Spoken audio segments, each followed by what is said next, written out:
Bienvenue à vous tous pour ce temps de culte de Noël.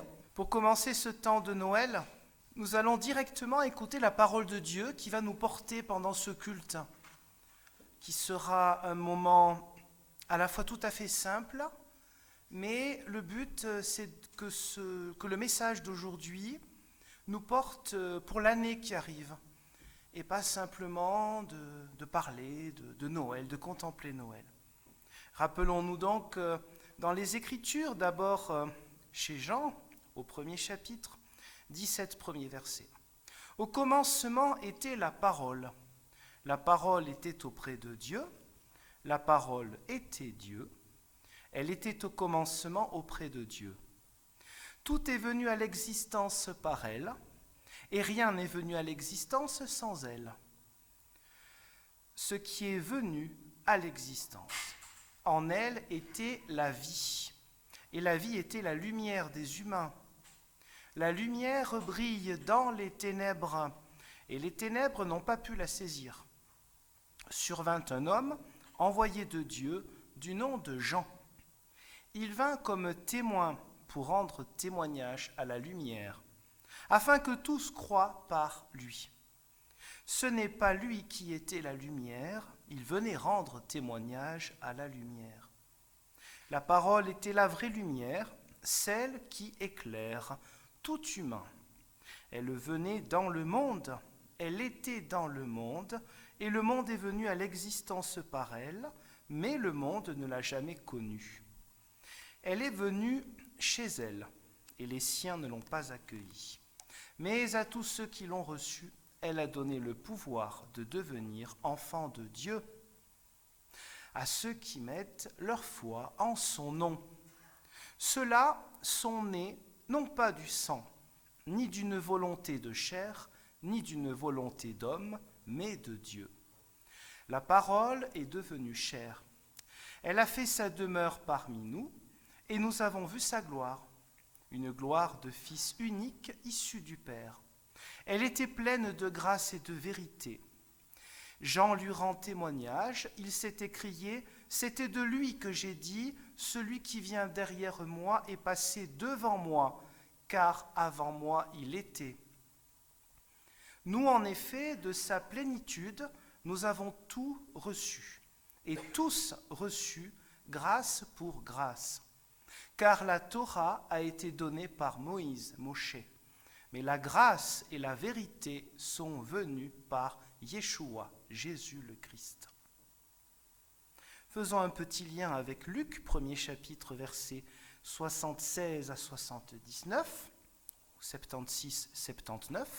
« Et toi, mon enfant, tu seras appelé prophète du Très-Haut, car tu iras devant le Seigneur pour préparer ses chemins, pour donner à son peuple la connaissance du salut par le pardon de ses péchés. Grâce à la tendre compassion de notre Dieu, c'est par elle que le soleil levant brillera sur nous d'en haut, pour éclairer ceux qui sont assis dans les ténèbres et dans l'ombre de la mort, et pour diriger nos pas vers le chemin de la paix. »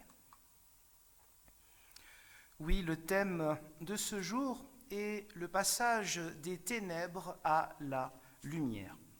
Pour aujourd'hui, pour différentes raisons, nous n'aurons pas trop d'images, mais ce n'est pas grave, ça nous permet aussi d'intérioriser les choses, car toute image est déjà, vous le savez bien, une interprétation des choses, un certain regard. Je vous propose de faire un petit tour sur les 4 saisons, en commençant par l'hiver, et comment est-ce que nous passons des ténèbres à la lumière. Bien sûr, en commençant par Noël, forcément, nous passons des ténèbres à la lumière en discernant la présence de Dieu dans la petitesse, la fragilité des êtres humains. Puisque Dieu a voulu venir dans le monde, dans la fragilité de Noël, c'est ainsi que sa gloire se manifeste. Ce qui est l'opposé de la logique humaine. La gloire d'un être humain, a priori, ne se manifeste pas dans sa petitesse, mais plutôt dans sa richesse étalée, d'une manière ou d'une autre, etc. La gloire de Dieu se manifeste d'une manière qui nous étonne. Pourquoi ? Parce que le Dieu des Écritures n'est pas une idole. Il n'est pas un Dieu inventé par l'être humain. Il est un Dieu qui se manifeste quand il veut, par qui il veut, pourquoi il veut, etc. Et le sens de Noël, c'est aussi un peu cela. C'est la décision de Dieu et non pas de l'homme que de naître au milieu de nulle part, dans une famille lambda, au sein du peuple élu, pour que cette lumière ensuite soit portée par qui ? Par nous. Le Christ est la lumière du monde, mais il nous a aussi dit « vous êtes lumière du monde ». Cela veut bien dire qu'il est, comme disent les Écritures, le premier-né des nouvelles créations, nouvelles créatures. Un disciple de Jésus-Christ est censé vivre comme une nouvelle créature, chaque jour. Donc pour l'hiver, bien sûr, passer des ténèbres à la lumière commence, j'ai envie de dire, par cette fête, en enlevant les strates païennes, idolâtres, gaspillage, etc. Évidemment, cette fête du vrai Noël, nous vivons véritablement la lumière. Ensuite, pour les autres mois, il y a quelque chose de très fort au mois de janvier. La semaine de prière pour l'unité des chrétiens. Je ne parle pas, évidemment, rassurez-vous, de tout ce qui se passe dans l'année. Je n'ai pris que quelques petits exemples, rassurez-vous. Bon, la semaine de prière, n'est-ce pas passer non plus des ténèbres à la lumière, quand on connaît notre histoire, même récente ? La lumière du Christ qui permet de rapprocher ses disciples qui ont des habitudes différentes, des mentalités, des rituels, des théologies, des pratiques, des conceptions du monde parfois très différentes. Eh bien, voici que le Christ les unit. Ça, c'est passé à la lumière. Mais là aussi, il ne faut pas que ce soit simplement quelques jours ou quelques dimanches. C'est quelque chose qui nous interpelle aussi pour tout le reste de l'année.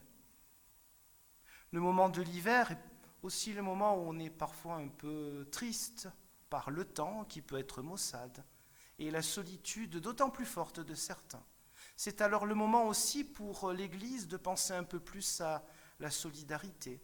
C'est pourquoi il arrive que soient organisés au temple des moments où on va projeter un film, des petites choses comme ça qui permettent aux personnes qui s'ennuient un peu, pas qu'elles, de se retrouver ici. C'est ainsi que nous vivons aussi la lumière du Christ vivant. Mais avant de poursuivre, nous allons chanter ensemble un cantique en nous levant, car vous avez remarqué cet arbre un peu particulier qui est synonyme de la vie plus forte que la mort. Alors nous pouvons chanter ensemble, bien sûr, le fameux cantique « Mon beau sapin », en écoutant d'abord la bonne mélodie.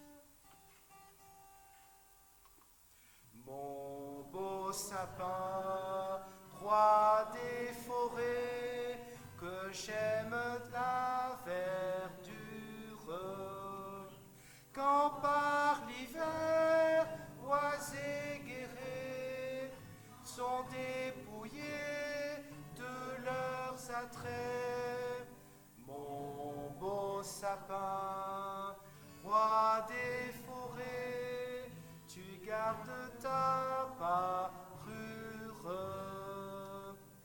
Mon beau sapin, tes vers sommés et leur fidèle ombrage, de la foi qui ne meurt jamais, de la constance et de la paix. Mon beau sapin, tes vers sommés m'offrent la douce image. Mon beau sapin, qu'il est joyeux, ton manteau de lumière. C'est comme un hymne pour les yeux, fêtant l'enfant venu des cieux. Mon beau sapin, le saint anniversaire. Un peu plus tard dans l'année, avec l'arrivée du printemps, des moments forts rythment la vie de l'Église. En règle générale, au mois de mars, nous avons les assemblées générales, moment qui peut paraître peu intéressant, pas vraiment passionnant. Pourtant, là aussi, d'une certaine manière, je dirais qu'on peut passer aussi des ténèbres à la lumière. Pourquoi ? Parce que chacun va qu'à ses occupations, que l'on soit salarié, retraité, tout le monde fait beaucoup de choses. Et on ne se rend pas toujours compte de l'étendue de la vie de l'Église, de tout ce qui se vit dans une paroisse. Le moment de l'Assemblée générale, même s'il se veut quand même assez exhaustif, ne parle pas de tout dans les détails, mais voici que nous avons en lumière l'étendue des diverses activités de la paroisse. Et cela, d'abord, est enrichissant, nous apprend ce qui s'y vit, nous permet de mieux comprendre aussi pourquoi il y a souvent des appels à la relève, parce qu'il y a aussi beaucoup de choses. Ce que l'on voit, mais ce que l'on voit, notamment les moments publics comme le culte, ou les cultes de consolation, des moments de mariage, de baptême, ça, ce n'est que la partie visible de l'iceberg. Il y a aussi tout le reste. Et cela est mis en lumière. Cela nous permet de mieux comprendre les choses. Mais le printemps, bien sûr, c'est le moment de la plus grande fête, la fête de toutes les fêtes, Pâques. Pâques qui est chaque jour du chrétien. La vie au-delà de la mort. Le Dieu vivant qui veut la joie des êtres humains. Le Dieu vivant qui se donne à nous totalement par la croix et la résurrection. Ça, c'est vraiment la lumière qui chasse les ténèbres. Une lumière même présente au moment de la croix pour l'un des malfaiteurs, un criminel, auquel Jésus répond, mais là, aujourd'hui, tu seras avec moi dans le paradis.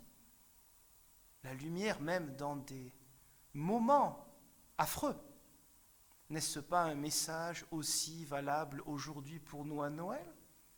Nous qui sommes habitués, peut-être abreuvés, jusqu'à épuisement de nouvelles affreuses parfois, la lumière qui jaillit de ces ténèbres, la lumière au-delà des ténèbres, oui, c'est le message de l'espérance que l'on rappelle à Pâques et à Noël aussi.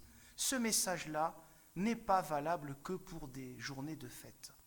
Il est valable pour notre vie de chaque jour et nous sommes invités à le porter autour de nous.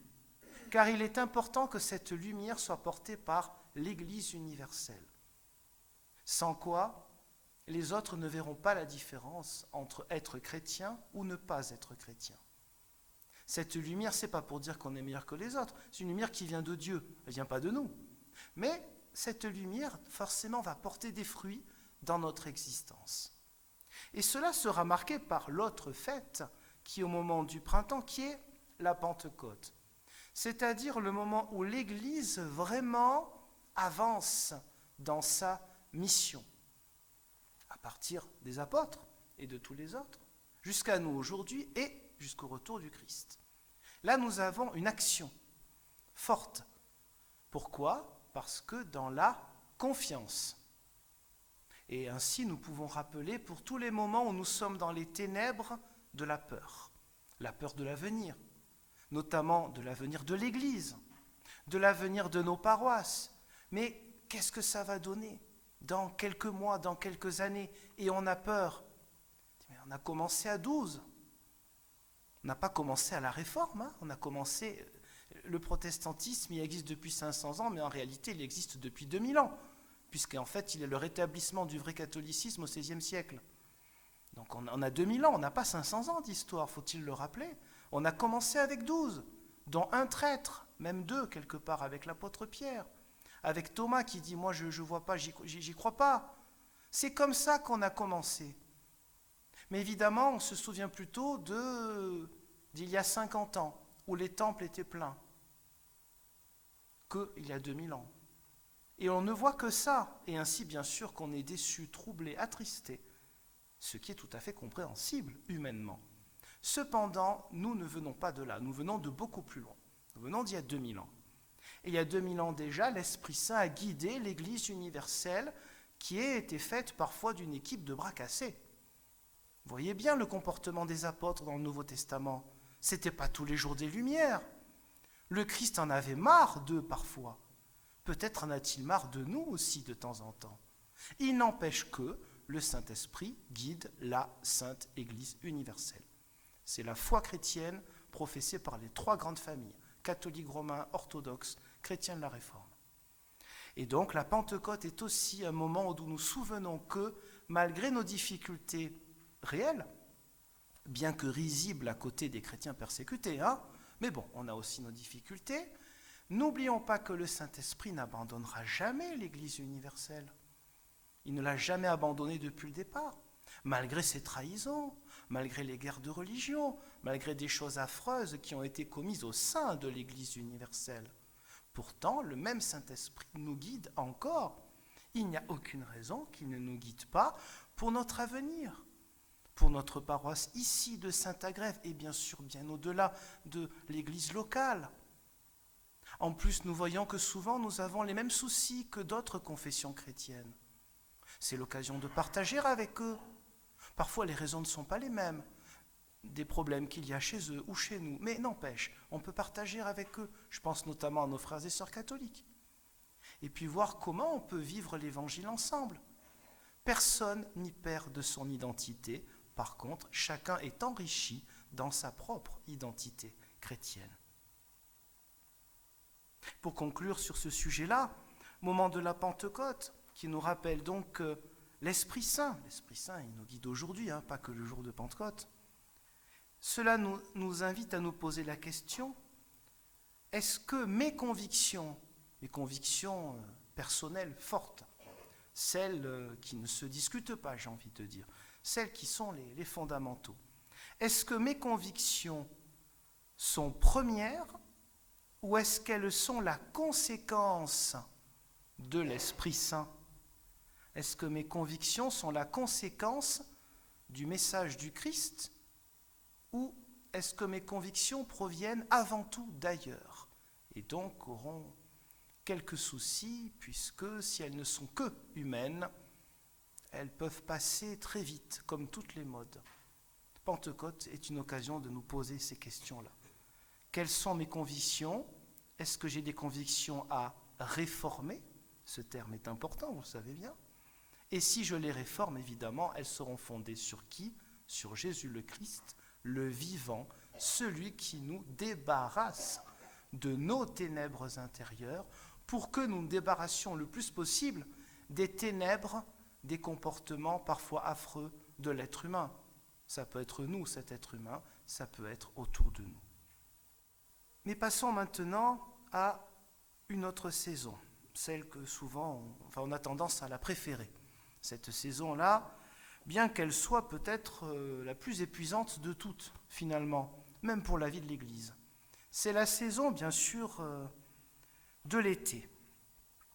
Alors, on est heureux de se retrouver, il y a beaucoup de fêtes, et là aussi, on a un parallèle avec Noël. Noël, on est un peu triste parce qu'on ne voit plus les jeunes qu'on voyait avant, n'est-ce pas ? Eh bien, Noël, il y a quand même eu un petit progrès, sur notre consistoire, je veux dire. Il y a cette fête consistoriale, certes, qui n'est pas le jour de Noël, qui est un peu avant. Cette année, c'était le 10 décembre, au Mazet. Eh bien, tous ceux qui y sont présents peuvent le dire, on se réjouit de ces moments-là. Ça a commencé il y a 3 ans. Ces moments-là, les jeunes sont plus nombreux, mais aussi parce qu'ils sont heureux de voir d'autres jeunes, c'est normal. Et il n'y a pas que des petits, des moyens, il y a aussi tous les âges. Cette année, au temple du Mazet, qui était plein à craquer, on s'est retrouvés tous ensemble. Voilà un Noël particulièrement joyeux, j'ai envie de dire. Ça veut dire qu'il y a des moments où on arrive à trouver des choses pour ne pas rester dans nos ténèbres de notre tristesse d'une réalité qui ne fait pas plaisir ou d'un regard simplement sur le passé. De même, en été, au mois de juin, maintenant il est de coutume que nous ayons une fête consistoriale. L'année prochaine, ce sera, me semble-t-il, le 9 juin, le dimanche 9 juin. C'est une fête avec les écoles bibliques, les catés, quelques jeunes qui vont au groupe de jeunes. Et là aussi, ça fédère beaucoup de monde, souvent en plein air. Cette année, on ne l'a pas fait en plein air parce qu'il y avait une pièce de théâtre comme ça sur Jonas, au temple du Mazet. Et les décors, il valait mieux éviter que ce soit en plein air avec le vent que vous connaissez bien d'ici. Mais en règle générale, c'est à Camp-Joubert qui permet des jeux, des rencontres de famille, etc. Voilà des moments de joie, voilà des moments de lumière qui permettent qu'on se retrouve ensemble. Et là, on dépasse quoi ? Nos peurs. On dépasse nos peurs de l'avenir. Parce qu'on se dit, mais il y a peut-être quelque chose qui se construit, qui n'est pas que de l'ordre d'une restructuration. Parce qu'évidemment, quand on voit que les paroisses, petit à petit, ont besoin de se restructurer parce qu'il y a moins de monde, ça fait mal au cœur. Et des fois, on est obligé pour anticiper l'avenir. Mais ce n'est pas que ça qui se joue, soyons clairs. Par les rencontres, par la joie partagée, des gens qui ne se connaissaient pas avant, des gens qui ne venaient pas dans aucun temple avant, notamment des familles, viennent à ces moments-là. Alors certes, on ne les voit pas tous les dimanches, mais c'est déjà une accroche, c'est déjà un moment où on est heureux de voir des gens qu'on n'avait pas vus avant. Oui, il y a des choses possibles quand on est dans la confiance, dans la lumière du Christ vivant, et qu'on organise des choses, parfois de manière audacieuse, où au départ, beaucoup ont des réticences, et très vite, ces réticences s'apaisent. Quand ils voient qu'il y a aussi de belles réussites, bon sang, dans l'Église, c'est possible. Alors oui, le mois de juin est l'occasion aussi de se réjouir de ces lumières-là. Et bien sûr, pour l'été, alors là, il y a beaucoup d'activités culturelles dans nos temples, des concerts, des rencontres, beaucoup de conférences sur notre plateau, chez les uns ou chez les autres. Nous n'avons pas été de reste ici à Saint-Agrève avec les 200 ans du temple. Beaucoup de manifestations ont réuni beaucoup de monde. Et là, c'est encore un autre moment, car même si cette année sera différente, il y aura aussi des moments culturels, il y aura bien un petit spectacle, il y aura bien un ou deux concerts, au moins au temple de Saint-Agrève ou au temple de Mars ou ailleurs. Eh bien, ce moment-là, c'est l'occasion de quoi ? De changer nos peurs en lumière. Je m'explique. Dans nos familles, ce n'est pas simple lorsque certains vont au temple ou à l'église. Les soucis sont les mêmes, hein, et puis d'autres non. Et on ne sait pas toujours dire les bons mots. On ne veut pas embêter. On ne veut pas être vu comme des ringards ou que sais-je encore. C'est délicat. Demander à des gens de venir dans un temple ou une église, on est une époque où il y a beaucoup d'allergies à cela. Pour plein de raisons, je ne vais pas, rassurez-vous, développer tout ça. Cependant, il y a des portes entr'ouvertes qui permettent à la bonne nouvelle, même si c'est d'une manière différente, de se vivre. Ce sont les moments culturels. Et là, nous avons peut-être moins peur de dire aux gens de nos familles ou amis, venez, il y a un concert, une conférence. Ce n'est pas un moment de culte. Peut-être certains se sentiront moins gênés ainsi. Parce que c'est vrai qu'on ne se rend pas compte, on a nos codes. Un culte, il est cadré de telle manière, bon aujourd'hui il est un peu différent, d'accord, mais il est cadré de telle manière, il n'y a que nous qui comprenons. Les gens qui ne sont pas habitués à aller dans un temple, ils n'y comprennent rien. Et ce n'est pas qu'ils sont plus idiots que nous, c'est qu'on est plus habitués, on ne s'en rend même plus compte. Un moment de conférence ou de concert, il se joue quelque chose aussi de l'ouverture de l'Église. Alors pour beaucoup, ils diront, tiens, c'est bizarre, l'Église, dans le sens communauté, est ouverte. Et nous répondrons, non, c'est l'inverse. C'est parce que nous sommes chrétiens que nous sommes ouverts. Nous sommes dans un monde qui nous dit l'inverse. Vous êtes croyants ? Ah bon, vous êtes ouverts d'esprit ? Ah bon ? C'est pas normal ça. Moi j'ai appris que les guerres, c'est que les religions, hein, etc. Vous connaissez les disques rayés là, hein, avec l'ignorance, ça en rajoute. Eh bien montrons que c'est exactement l'opposé. Non, non, c'est parce que je suis chrétien que j'ai une certaine ouverture d'esprit. Parce qu'elle ne vient pas de moi, cette ouverture d'esprit. Sinon, orgueil, hein. Elle vient de Dieu. C'est Dieu qui me permet d'être ouvert aux autres. Si ce n'est que moi, ça ne va pas durer très longtemps, hein. Il y aura vite des frontières que je vais créer moi-même, parce que ça va m'arranger ou je ne sais quoi. Non, non, c'est l'Esprit Saint qui agit malgré nous. Témoignons donc de cela. Aussi l'été, quand on a des moments culturels, on est heureux de se retrouver. Eh bien, c'est une manière, mine de rien, de vivre la bonne nouvelle. Ainsi, là encore, la lumière peut faire partir nos propres ténèbres. Je vous propose de nous lever pour chanter ensemble les anges dans nos campagnes. Les anges dans nos campagnes ont entonné l'hymne des cieux et l'écho de nos montagnes redit ce chant mélodieux.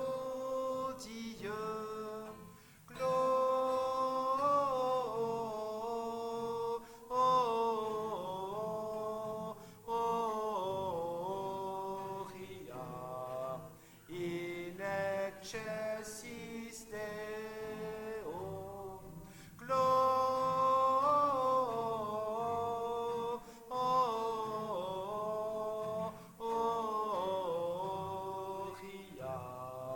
in excelsis Deo. Berger grand dès la nouvelle, le Christ est né, le Dieu sauveur. Venez, le ciel vous appelle à rendre hommage au Rédempteur. Gloria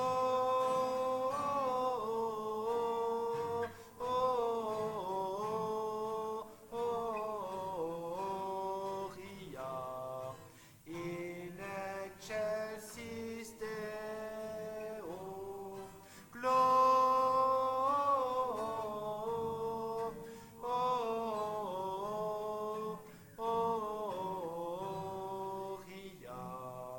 in excelsis Deo.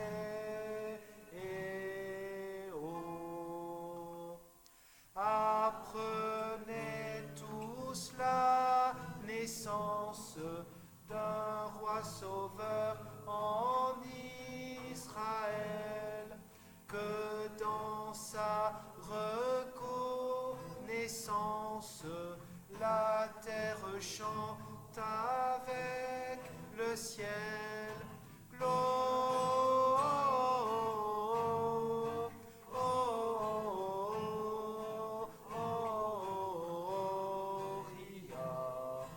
in excelsis Deo.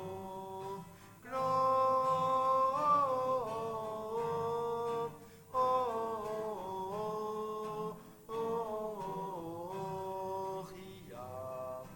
in excelsis Deo.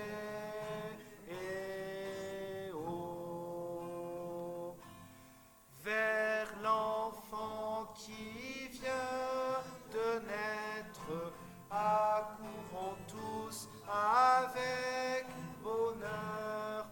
Le ciel nous a fait connaître, oui, gloire au Christ, le Dieu sauveur. Gloria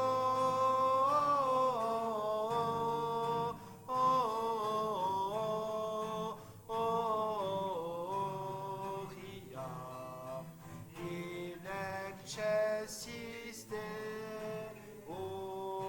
Gloria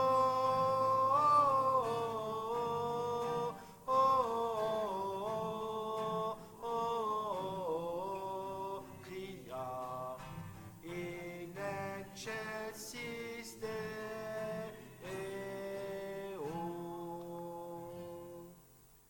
Mais bien sûr, il reste encore une autre saison que nous venons de clôturer il n'y a pas longtemps, hein, la saison de l'automne. Et là encore, comment passer des ténèbres à la lumière? C'est la course pour beaucoup qui reprend au mois de septembre. Tellement de choses à faire. L'école, pour beaucoup les petits-enfants à s'occuper de temps en temps, ou les parents aussi. Bien des activités et peut-être posons-nous la question, voire même posons l'affirmation de l'Ecclésiaste. Vanité des vanités, tout est vanité. Passons au crible des Écritures le choix de nos engagements, le pourquoi de nos engagements, afin de ne pas être non plus surchargés. Car Dieu, dans les Écritures, n'a jamais demandé que les croyants soient surchargés. Il a toujours apporté des paroles de consolation dans les épreuves et permis ainsi que les croyants soient fortifiés pour accomplir leurs diverses tâches. Mais il est vrai que cette parole de Dieu, qui est une lumière, nous éclaire. Vanité des vanités, texte qui semble pessimiste, alors qu'en fait, c'est un regard cru sur la vie de l'être humain, qu'on peut traduire par vide, rien, néant, zéro, le mot qu'on traduit par vanité. Ça nous donne aussi quelques perspectives d'interprétation, n'est-ce pas? Alors oui, lorsque des activités nombreuses et variées reprennent en septembre, posons-nous toujours la question, est-ce que cela est du vide, du néant, ou est-ce que la lumière du Christ peut se vivre à travers mes propres activités? Est-ce que dans ce que je fais, les autres pourront comprendre, interpréter, recevoir la lumière du Christ?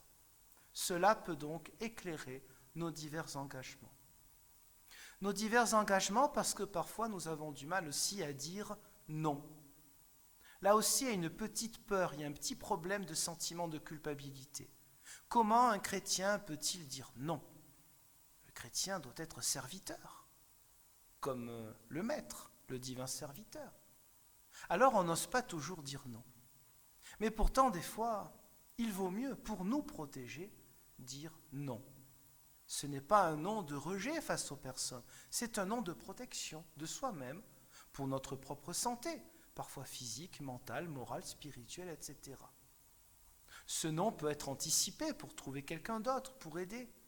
Ce non parfois va aider la personne en face à prendre aussi ses responsabilités, afin que nous ne prenions pas de mauvaises habitudes face à des personnes qui pourraient un peu se bouger plus qu'elles ne le font actuellement. Ça peut arriver aussi. Oui, passons des ténèbres de la peur, des petites culpabilités qui nous rongent, à la lumière du discernement. Et proposons le discernement aux autres, dans toutes nos activités. Et enfin, ce temps de l'automne est marqué aussi, lorsqu'on avance vers le mois de novembre, par des forts moments de solidarité. Certes, pas simplement en novembre, mais je pense particulièrement à la banque alimentaire. Vous le savez, l'entraide protestante y est très fortement impliquée. Elle n'y est pas la seule, mais elle y est très impliquée aussi. Ces moments-là sont évidemment des moments pour activer cette lumière du Christ dans le partage. Et là encore, c'est l'occasion de témoigner de notre foi. Car nous ne le faisons pas en notre nom. Et même, nous ne le faisons pas au nom d'une association humaine. Il y a bien le mot entraide protestante, et c'est important. Si on le fait, c'est parce qu'il y a la foi chrétienne qui éclaire les personnes engagées pour partager, pour donner ce que les autres ont peut-être plus besoin que nous à certains moments. Une autre fois, ce sera peut-être nous qui aurons besoin aussi des autres. Oui, ce temps de partage, c'est aussi la vie réelle de la foi, de la lumière du Christ qui jaillit par notre comportement simple, discret, mais un comportement qui peut porter du fruit. Et d'autres peuvent ainsi se dire pourquoi ils font ça. Non, ce ne sont pas que des valeurs. C'est la lumière de Dieu qui nous invite à faire cela. Ça nous dépasse. Alors que Dieu nous soit en aide pour que tout au long de l'année, en commençant bien sûr par ce jour de fête, ce jour de joie partagée, que tout au long de l'année, la lumière qui a été placée en chacun et chacune d'entre nous puisse se porter vers les autres.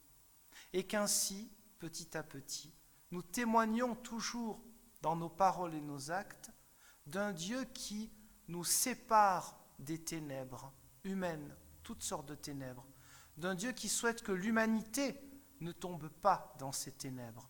Après, nous ne répondons pas au nom des autres, nous ne pouvons répondre que de notre conscience et de notre responsabilité éclairée par l'Esprit Saint. Amen. Nous allons aussi avoir un temps de partage particulier, dans la simplicité de petits morceaux de pain, d'un peu de jus de raisin, et pourtant, à travers cette simplicité, c'est la lumière du Dieu de partage. C'est la lumière aussi de la convivialité, car à travers un repas, aussi simple soit-il, c'est la fraternité retrouvée, pas que pour un petit moment dans un temple, mais dans notre vie de chaque jour. Oui, louons notre Dieu. Vraiment, il est juste et bon de te rendre grâce toujours et partout. Père très saint, par Jésus-Christ, ton Fils notre Sauveur. Remplis de l'Esprit Saint, Siméon et Anne, la prophétesse, ont reconnu dans l'enfant Jésus le Messie promis, lumière pour tous les peuples.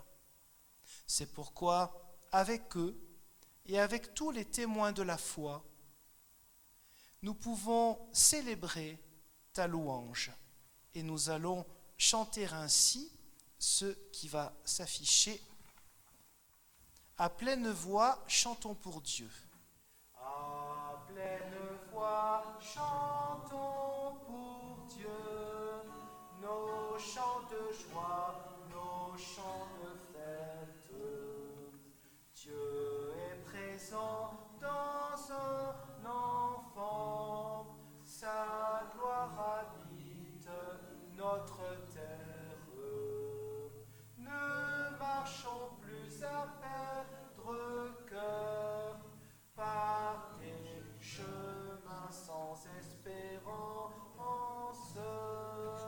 Dieu va sauver le monde entier en se chargeant de nos souffrances. Pendant le repas, Jésus prit du pain et après avoir prononcé la bénédiction, il le rompit et le leur donna en disant « Prenez, ceci est mon corps ». Puis il prit la coupe. Après avoir rendu grâce, il la leur donna et ils en burent tous. Il leur dit « Ceci est mon sang, le sang de l'alliance, versé pour la multitude. En vérité, je vous le déclare, jamais plus je ne boirai du fruit de la vigne, jusqu'au jour où je le boirai nouveau dans le royaume de Dieu. » Nous prions. Dieu notre Père, ton Fils est venu habiter parmi nous. Il a proclamé la bonne nouvelle du royaume. Il a été rejeté, il est mort. Il est ressuscité. Il nous appelle à le suivre. Dieu notre Père, par ton esprit, donne-nous d'être en communion avec ton Fils, lui la véritable lumière, et ainsi être en communion les uns avec les autres. Accorde-nous d'être témoins d'espérance sur toute la terre. Amen. J'appelle maintenant les personnes qui peuvent nous aider pour nous rapprocher les uns des autres, rapprocher dans les bancs les plateaux de pain et puis ce petit gobelet. Ce que je vous proposerai pour ceux qui souhaitent communier, c'est d'attendre d'avoir en main le morceau de pain et le gobelet. Et ensuite, je prononcerai quelques phrases.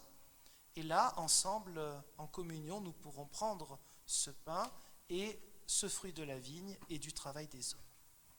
Et bien évidemment, ce geste de communion est un don de Dieu. Il n'est pas une tradition, une invention de l'Église, et nous sommes invités à le recevoir ou pas. Ça ne concerne que Dieu et nous. Pour ceux qui le souhaitent, vous pouvez vous lever en signe d'acceptation de cette communion donnée. Pour les autres, vous pouvez, si vous voulez, rester assis. Éternel notre Dieu, nous te rendons grâce pour la simplicité et la sobriété de ce moment, pourtant si fort en signification. Que nous puissions, Seigneur, porter le fruit que tu attends dans notre vie quotidienne. Amen. Pour maintenant, nous allons écouter un petit poème de Nicole que nous pouvons recevoir comme une exhortation, comme une prière qui nous engage.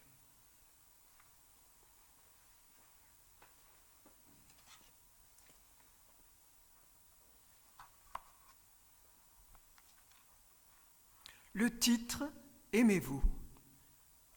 Aimez-vous ? Prenez-vous dans les bras. Aimez-vous ?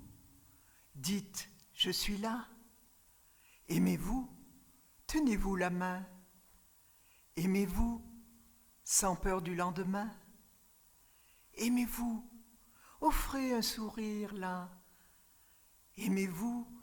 Dites « On se reverra ». Aimez-vous ? Dites que c'est vrai. Aimez-vous et le monde revivrait. Aimez-vous avec des paroles. Aimez-vous dans une farandole. Aimez-vous dans la joie là. Aimez-vous, c'est Noël ici-bas. Merci Nicole. Et ensemble, dans le même état d'esprit, finalement, on peut dire la prière qui nous engage aussi, qui est le Notre Père. Notre Père qui es aux cieux, que ton nom soit sanctifié, que ton règne vienne, que ta volonté soit faite sur la terre comme au ciel. Donne-nous aujourd'hui notre pain de ce jour. Pardonne-nous nos offenses, comme nous pardonnons aussi à ceux qui nous ont offensés. Et ne nous laisse pas entrer en tentation, mais délivre-nous du mal, car c'est à toi qu'appartiennent le règne, la puissance et la gloire pour les siècles des siècles. Amen.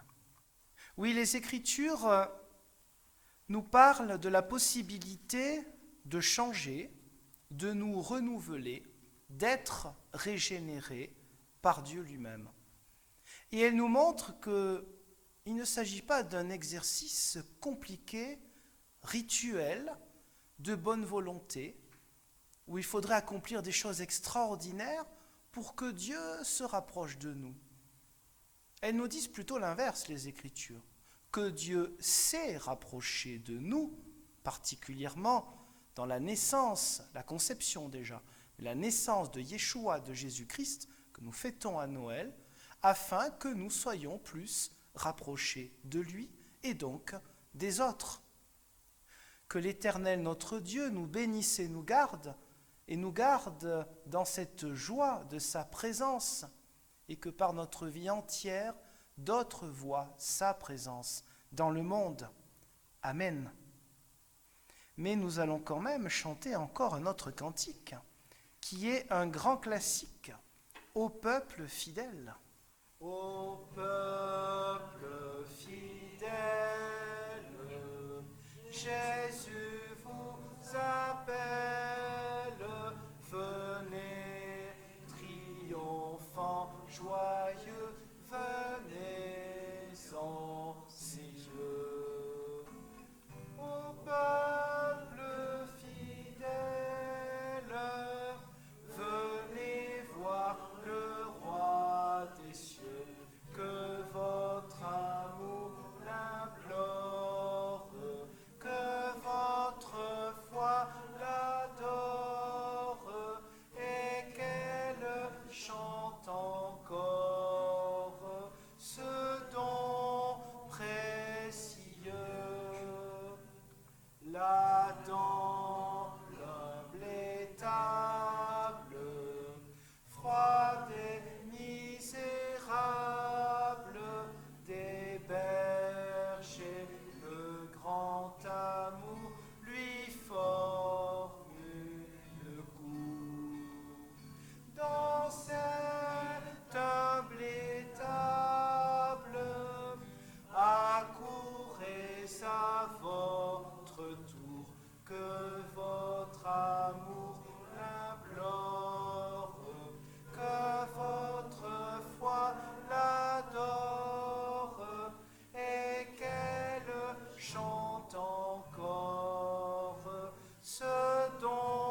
joyeux. Paix sur cette terre et gloire à Dieu dans les cieux, que votre amour l'implore, que votre foi l'adore et qu'elle chante encore ce don précieux. Je vous souhaite une bonne poursuite de cette journée si spéciale et encore une fois, plus qu'une journée, peut-être un programme pour toute l'année prochaine. À bientôt et bonne soirée d'Encore Noël.